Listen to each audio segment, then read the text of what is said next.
Oke, halo guys, balik lagi bareng gua ya di channel Dividen Investor TV. Hari ini hari Jumat ya, tanggal 15 Mei tahun 2026. Hari Kamis sama Jumat sih libur ya IHSG karena tanggal merah ya. Kemarin Kamis, terus hari ini libur bersama sampai Minggu jadinya. Nah, Senin baru buka si IHSG, jadinya kita nantikan aja lah ya. Kemarin juga di hari Rabu ya kan, MSCI kan udah kasih berita lah ya ibaratnya. Untuk berita selengkapnya kalian silakan baca-baca aja sendiri tentang berita MSCI atau nonton ya di video-video lain. Banyak sih yang bahas tentang itu, karena gua nggak akan bahas tentang si MSCI itulah ya. Gua fokus ke saham-sahamnya aja lah ya ibaratnya gitu. Urusan kayak gitunya kalian silakan cari di channel lain, atau kalian kalau udah tahu ya udahlah ya. IHSG sih akhirnya kemarin ya rontok 2%-an ya, ada di angka 6.723. Nah, jadi yang dikeluarin dari indeks MSCI ya otomatis asing kan harus buang barang dari saham tersebut ya. Jadi ibaratnya sahamnya lagi dijual-jualin ya, yang turun-turun itu kalian lihat aja apa yang dikeluarin dari si indeks MSCI ya. Tentunya nanti sekarang kan belum ada yang dimasukin ke indeks ya, nanti dimasukin lagi bulan apa tuh, Agustus kalau nggak salah. Nah, kalau ada yang masuk ke indeks MSCI lagi ya otomatis ya asing harus beli lagi, nanti balik lagi gitu tentunya. Dan Indonesia juga udah aman ya, tetap ada di frontier market ya, itu namanya apalah kayak gitu pokoknya.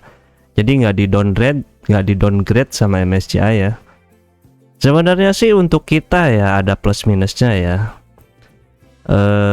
Tapi sebenarnya untuk dividen pay sih tidak terlalu berpengaruh apa-apa ya, apalagi kalau kita belum punya sahamnya sih. Kalau menurut gua malah lebih untung ya, karena harganya parah banget. Banking aja kan pada turun, nyampe dividen yieldnya bisa 2 digit ya. Jadi ini sebenarnya kesempatan yang baik nih untuk kalian yang belum masuk ke saham ya. Daripada kalian masuknya di tahun-tahun yang lalu. Kalau masuk di tahun yang lalu pasti, kalau masuk di banking apalagi, kalian pasti sekarang masih floating loss ya. Nah, kalau sekarang kan masih di bawah-bawahnya lah ya ibaratnya, meskipun lu nggak all in tapi lu beli sedikit-sedikit ya, ibaratnya lu masih dapat harga murah ya. Nanti tungguin aja setahun, 2 tahun, 3 tahun ke depan pastilah ibaratnya harganya bisa naik lagi. Udah mah harga naik, dividennya dapat gede ya, itu kan cuannya double ya. Jadi nggak usah takut lah ya, untuk yang udah masuk nggak usah takut. Apalagi di saham-saham yang berdividen gede dan perusahaannya sedang baik-baik aja ya. Kecuali perusahaannya sedang tidak baik, yaitu harus lu perhatikan apa yang harus lu lakukan ya. Jadi lu harus reaktif gitu, jangan diam aja, nanti kebuang waktunya. Kalau perusahaannya baik-baik aja secara internalnya, harga turun karena faktor eksternal ya, itu menurut gua slow-slow aja lah ya gitu. Jadi gitulah, pinter-pinter kitanya aja ya, mainin mainin psikologi sama lihat harganya. Kita harus harus mix and match gitu ya, harus berbaur lah, jangan salah kaprah. Oke.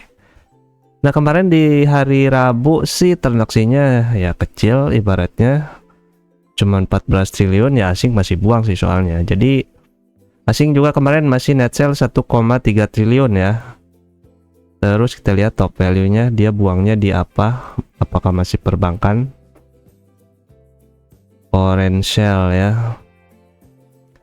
Nah, BBRI, BMRI masih buang, BCA, terus AMMN, Antam juga itu yang paling gede ya. Terus sahamnya Pak PP banyak yang dibuang. Gua ngerti kalau urusan trading, kalian kalau trading ya tentunya nggak nonton video ini juga ya. Jadi biarin lah. Kalau trading bukan kapasitas gua ya, jadi gua nggak ngerti. Nah, jadi gitu. Untuk yang dibuang masih BRI, BMRI, sama BBCA yang gede, sama AMMN. BNI mana nih? Nggak ada ya BNI. Apa nggak kelihatan? BNI udah aman kayaknya. Gitulah pokoknya. Nah, jadi slow aja lah buat kita yang pegang saham-saham yang bagus, fundamental oke, dividen gede, meskipun floating loss, nanti juga balik lagi harganya. Terus nanti juga ketutup lagi sama dividen, apalagi kalau jangka waktunya lama ya. Misalnya kayak gua nih, jujur aja gua nggak ambil dividen untuk sekitar berapa ya? Ya mungkin 10 tahun ke depan gua nggak bakalan ambil dividen tuh. Masih gua gulung terus ya ibaratnya. Ya umur masih 30-an ya. Gua sih berencana ya. Pengennya di umur 40 tahun gua udah financial freedom, makanya gua sekarang bekerja keras. Bekerja keras tentunya biar dapat kapital yang gede ya di dunia nyata ya. Terus gua timpukin ke saham yang berdividennya lumayan oke lah ya. Dividennya gua gulung lagi. Nah, setelah 10 tahun ibaratnya sekarang udah jalan beberapa tahun ya, kemungkinan ya tinggal beberapa tahun lagi lah. Target 2 ya adalah di berapa puluh M gitu ya. Nanti ya kan kita tahu sendiri ya. Misal kita punya 10 M aja kan setahun udah dapat 1 M gitu. Jadinya ya masa iya nggak cukup 1 M setahun gitu ibarat. Nah, makanya di dunia nyata gua harus bekerja keras ya untuk bisa mewujudkan itu ya. Meskipun ya sangat kontras dengan ya seperti yang kita tahu lah ya, namanya manusia banyak keinginan ya, pengen beli motor atau mobil lah atau apalah, mainan apalah gitu ya. Makanya itu harus ya sedikit-sedikit harus mengalah lah ego untuk membeli sesuatu keinginan ya. Kalau untuk kebutuhan ya itu sih kan udah fix pengeluaran ya, itu ya nggak bisa diganggu gugat. Jadinya ya itu mah tetap ya. Jadi pengeluaran harus kita kelola dan keinginan ya harus bisa direduksi atau diredam lah ibaratnya ya. Ibaratnya nanti aja lah gitu, nanti juga bisa kebeli kok meskipun harganya ibaratnya itu udah mahal. Toh kalau ada duitnya ya tinggal beli sih, ngapain pusing gitu ya. Jadi gitulah di pikiran gua ya. Kalau kalian gua nggak tahu kayak gimana tujuannya apa, tapi kalau gua sih kayak gitu. Nah, hari ini gua pengen bahas saham BJBR ya, Bank Jabar Banten ya. Kemarin ada yang nanya juga, setelah gua cek sih bagus ya untuk kuartal satunya nih. Kuartal 1 dia IPS-nya 38 nih, paling gede sih. Terus gimana dengan kasus-kasus yang kemarin yang kayak menyeret Abang Ridwan Kamil atau apalah gitu? Menurut gua ya harusnya kedepannya udah bisa diberesin lah ibaratnya. Kemarin kan gedenya kan di sini ya, di kuartal 2 ini nih pas harganya turun. Kita lihat 2025 ya. Nah, pas di sini nih, pas anjlok-anjloknya di bawah 700 atau 700-an lah. Kita lihat coba IDX BJBR 2 tahun. Nah, 2025 nah sempat ke 710 sih. Di situ kan lagi kalau nggak salah ya, kasusnya kan lagi gencar-gencarnya di situ. Jadinya makanya IPS-nya turun. Harga sahamnya otomatis turun karena kasus-kasus tersebut lah ya. Tapi Q3 bangkit, Q4 bangkit, dan kuartal 1 2026 menurut gua sih harusnya bisa stabil ya. Karena BJBR ini kan bank second liner, bank kepunyaan daerah, tentunya ya meskipun semuanya sih banyak kepentingan ya, di setiap bank pasti ada kepentingan masing-masing, apalagi ini untuk daerah. Daerah kan ya ngandelin dividen juga dari sini ya. Naruh duit di sini juga dapat dividen, yaitu untuk perputaran di daerah juga tentunya. Nah, makanya ini nggak boleh bolong bagi dividen. Jadi kinerjanya harus oke gitu. Terus harusnya sih udah beres ya tentang permasalahan masalah-masalah tersebut ya. Meskipun masih bergulir ya, menurut gua itu penanganannya masih berjalan lah ibaratnya. Tapi kedepannya harusnya bisa lebih better lagi lah kinerja si BJBR ini gitu. Nah, kita lihat aja lah ya.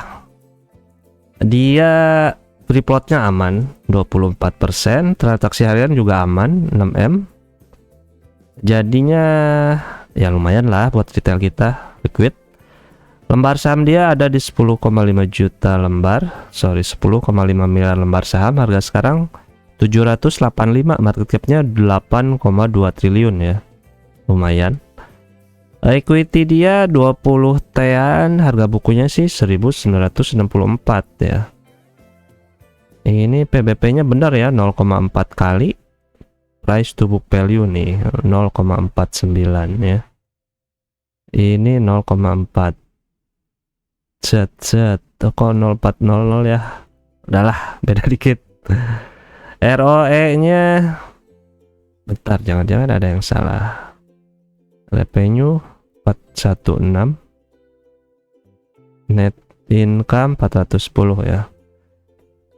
ROE-nya sih dia kurang oke ya. Maksudnya NPM-nya masih 10%-an nih.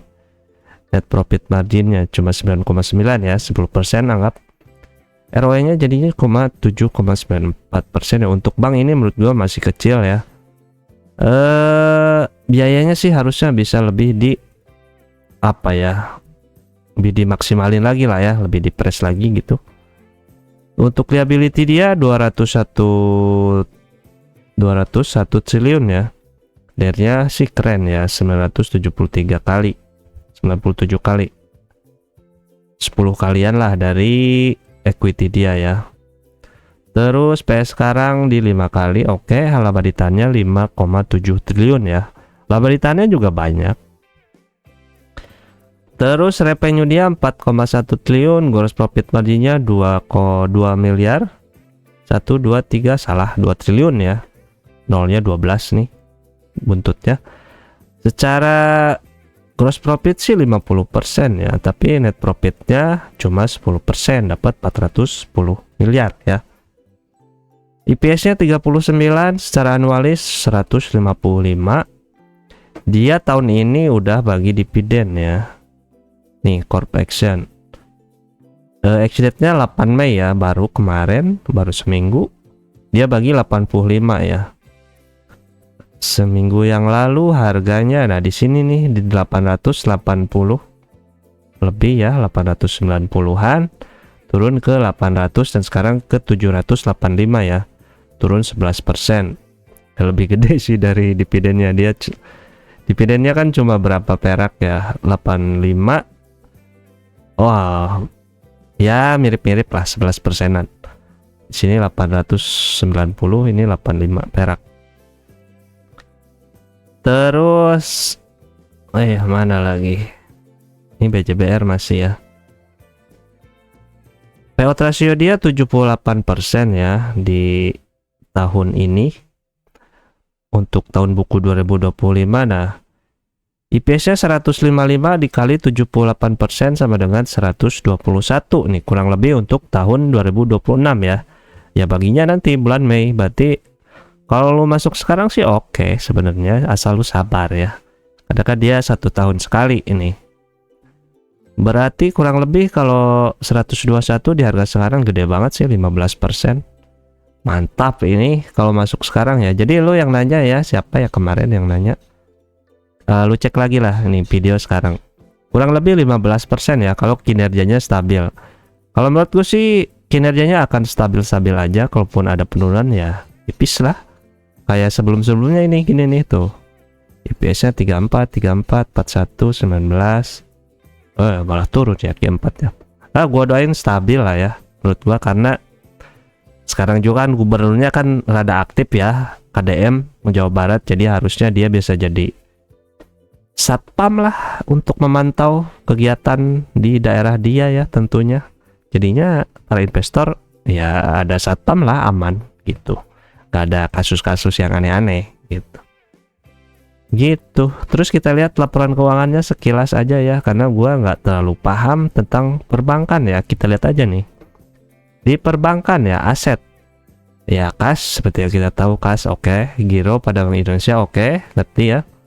Giro pada bank lain ya oke. 1,1 dari dalam jutaan ya, berarti tambah nolnya 6, jadi 1,1 triliun. Terus kas dia dan giro pada BI ya ada 10,6 triliun. Terus nih ada tagihan dari Patip surat berharga. Nah itu kan bahasa-bahasa kayak gini kalau kita nggak ngerti ya bingung juga harus cari apa sih tagihan dari Patip gitu. Termasuk gue suka ya emang males juga sih, jadi gue suka ya udahlah nanti aja gitu kan. Kalau kalian ngerti ya silahkan ya berkomentar apa itu. Tapi gue yakin sih kalau kita misalnya tiap ada laporan keuangan kita baca aja gini ke bawah terus, nanti juga lu pasti paham, pasti ketemu ada titik kliknya gitu, entah dari manapun itu pasti lu bisa jadi mengerti ya gitu. Jadi jangan malas ya untuk membaca laporan keuangan gitu, meskipun awalnya terlihat sulit ya ujung-ujungnya pasti ngerti kok gitu. Kita kan manusia ya, punya otaknya bisa diasah pakai gerinda kalau perlu ya biar cepet tajam. Terus liabilitas segera, terus pihak berelasi, pihak ketiga. Nah, ini ke nasabah tentunya 137 triliun. Simpanan nasabah syariah, nah ada syariahnya di dalamnya 1,1 triliun. Terus ke simpanan dari bank lain 2,9 triliun. Total liabilitas ya 189 T ya. Ini sama nggak tadi? Oh ini udah dijumlahin kayaknya. Ini datanya dari Stockbit kalau yang ini. Terus kita lihat ke revenue-nya aja lah ya. Pendapatan bunga dan syariah. Nah pendapatan bunga nih, bunganya dapat 3,7 triliun. Nah dari pendapatan syariah, nah ini syariahnya 333 miliar. Jadi totalnya ini 4,1 triliun ya yang di sini pendapatan ya. Terus apa lagi? Kita lihat bebannya ya.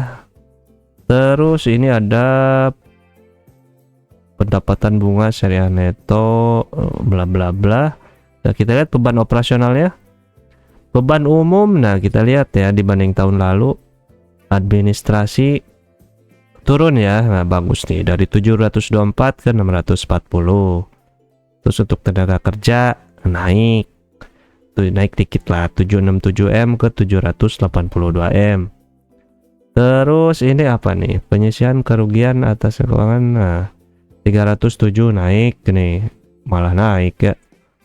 Kalian harus ini dicek juga ya NPL-nya terus apanya gitu ya. Gua belum cek untuk sekarang, tapi sih menurut gua sih aman-aman aja lah intinya gitu. Tapi kalau kalian mau cek ya silahkan. Non performing loan-nya gitu ya, yang kredit macet lah, biasa kan bank harus ada kayak gitunya. Perlu lihat rasionya gede apa enggak gitu ya. Terus cadangan untuk net NPL-nya seberapa gede gitu. Gitu deh. Terus untuk arus kasnya, penerimaan ini yang tadi ya.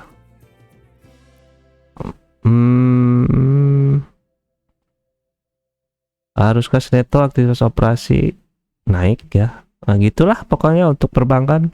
Gua nggak bisa terlalu jelasin karena gue juga masih belajar ya kalau untuk perbankan. Jadi seperti yang kata gue banyak banget istilahnya. Jadi perlu waktu lah untuk bisa menyerap semua istilah-istilah di laporan keuangan, terutama untuk perbankan ya. Apalagi untuk batubara atau pertambangan itu sebenarnya lebih mantap lagi sih gitu.